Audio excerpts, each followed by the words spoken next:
Okay, so here's the big story. The story I've perhaps neglected from telling people for a couple of weeks now. But yeah, here I am coming out in the open with it.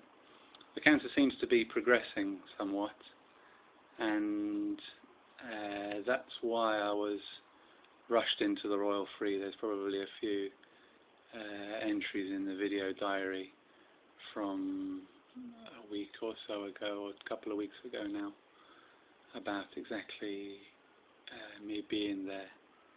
Now, that wasn't the greatest time of my life, shall we say. Didn't even come close. But I'll explain what went on now. So, the fourth,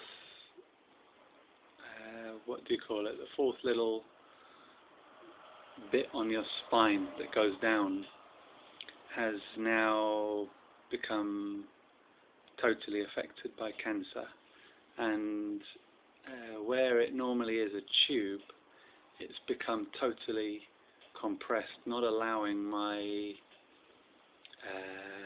nerve to go through it. The result of that is everything below the fourth nodule on my spine anything below there has become paralyzed. That was a little bit of a difficult thing to adjust to, as I'm sure you'll appreciate.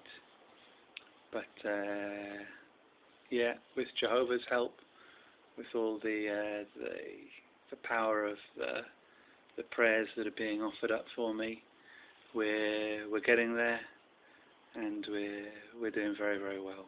So thank you very much indeed for that. When they took me into the Royal Free, basically it was progressive, and that's why they had to rush me in very quickly. That's why they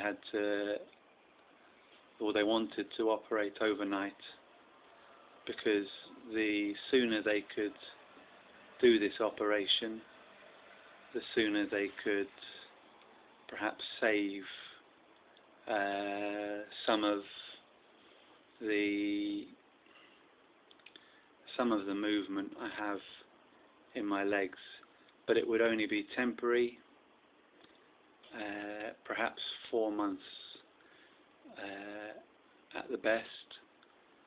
Yeah, I'll tell you the statistics they told me for the operation.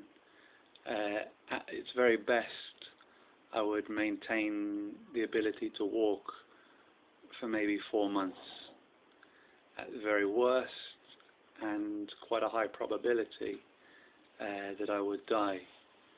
So I had to weigh these things up, and so of course, valuing my life above all other things, it was at the end of the day, I suppose, an easy decision to make, but at the time it was also quite a hard decision, because there was several doctors throughout the day that gave me various opinions on what they felt was best, and that didn't really help a great deal. But then one doctor came in with his laptop. He showed me the actual scan that they'd taken, probably one of the most painful scans I've ever had to take. I had to lie on my belly, which I haven't done for more than a year, and be in this machine, an MRI scanner, and they were taking photographs of me inside there to mark up exactly where the T4 on my spine was, so that they could operate exactly on that. Actually, when you think about it, If it was a higher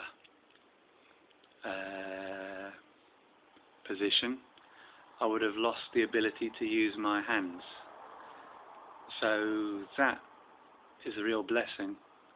That's something that's incredibly positive, and I'm so happy that I can still use my hands. Walking is impossible, and anything below there I don't have control of. So my urinary system, my bowels, I've also lost control of, which is we'll get used to it. We'll get used to it. But again, it's another thing that needs to be adjusted to. It's another thing that I need to really work out how I'm going to live this life now with massively changed circumstances, and really what's going to work out for the better. So we'll see. I don't really know what to say. I'm back in the hospice now. I only stayed in the Royal Free for a couple of days. Once I'd made the decision that I didn't want to come back or do the operation, they were quite good with that. So they said, well, there's no point you keeping a bed here. Here's actually a more dangerous place for you to stay with all this MRSA floating about. So we best send you back to where you came from. Over this time, Aya has been incredible. My mother has been here continually. She too has been an amazing support to me. And it's these ones that really make the difference. They're sent by Jehovah, I'm sure. And it's just, I can't work out how it works out. So I can't say fortunately, but how it works out so incredibly.